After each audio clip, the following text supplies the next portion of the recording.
Jax and the Royal Quantum Quandary. Jax Mulligan was not what anyone would call career-oriented.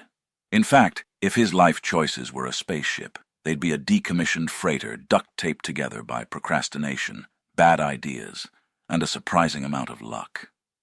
Jax wasn't proud of his career trajectory. It was more of a zigzag than a trajectory, really, but it had inexplicably made him one of the most sought-after engineers in the galaxy. It all began with the great interstellar spanner incident, where he managed to fix a failing hyperdrive mid-battle using nothing but duct tape, a paperclip, and a piece of gum that had already been chewed, his own for the record. It had been a desperate move, the kind one only makes when survival is on the line. The fact that it actually worked, and didn't immediately disintegrate into a fiery explosion, was a complete accident. Unfortunately, the story of his accidental genius spread faster than a bad case of Rigelian flu at a karaoke bar.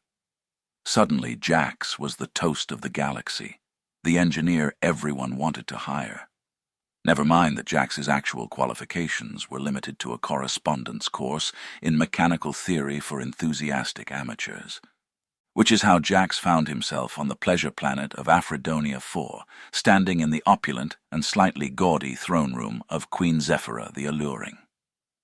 "Ah, Mr. Mulligan," purred Queen Zephyra, lounging on a floating chaise made entirely of what appeared to be live purring otters. "We meet at last. I have heard of your unconventional methods."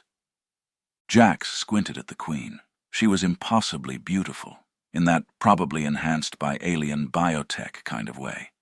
Her hair shimmered like a nebula, her eyes sparkled like the event horizon of a black hole, and her outfit was less royalty and more cosplay at a convention with very loose rules.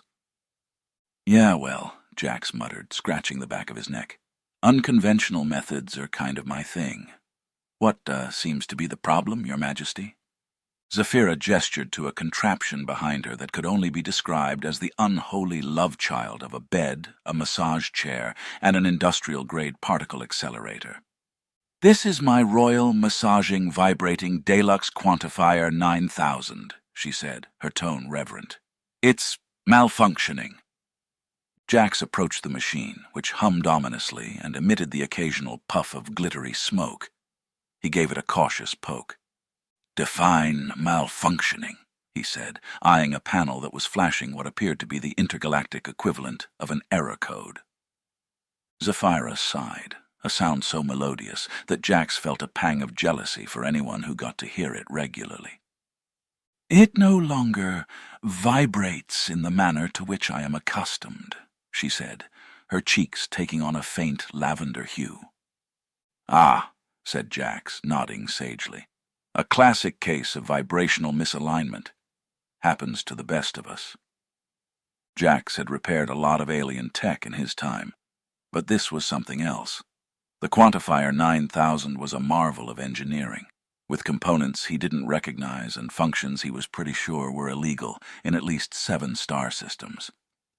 But Jax wasn't about to let a little thing like complete lack of understanding stop him. He rummaged through his trusty toolkit, a battered duffel bag filled with the kind of items that made customs agents weep. Out came the duct tape, superglue, zip ties, and, of course, his secret weapon, a pack of bubble gum. As he worked, he hummed a little tune to himself, ignoring the skeptical looks from Zephyra's advisors, who had gathered to watch the galaxy's most infamous engineer at work.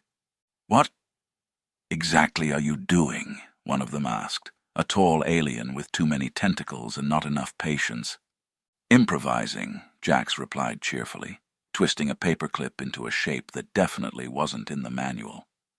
"You're chewing gum," the advisor pointed out. "Yep, multitasking." He spat the gum into his hand, shaped it into a makeshift gasket, and jammed it into a gap in the Quantifier's machinery. "You can't be serious," the advisor spluttered. "Deadly serious," Jax said, securing the gum with a zip tie for good measure. "This is precision engineering, my friend." By the time Jax finished, the Quantifier 9000 looked, well, It looked like a regular bed that had been attacked by a swarm of very determined craftspeople.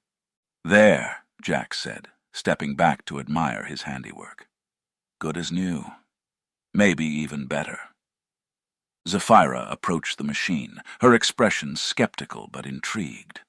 She pressed a button, and the quantifier roared to life, vibrating so powerfully that the entire throne room shook. "It works!" Zephyra exclaimed, clapping her hands in delight. "Of course it works," Jax said, pretending he hadn't just made it up as he went along. "I'm a professional." Later, as Jax packed up his tools, Zephyra approached him with a sly smile. "Mr. Mulligan," she said, her voice dripping with suggestion, "perhaps you would care to test the quantifier with me, for quality assurance purposes, of course." Jax blinked, his brain short-circuiting for a moment. Was this really happening? Was he really happening? "Well," he said, trying and failing to sound casual, "I suppose it's my duty to ensure customer satisfaction. And besides, I could do with a good long stroking massage." The Queen chuckled. "Oh, Jax, you're so funny. Let's make this our first date." Jax, the ever-keen participant, bounded at the opportunity like an overexcited puppy dog with too many treats. "You're on, Miss Queen. Not bad for a first date." And so, dear reader, Jax Mulligan, a man who once fixed a spaceship with bubble gum, found himself in the enviable position of being the galaxy's most celebrated engineer and the consort of an alien queen. Not bad for a guy who didn't even finish his correspondence course.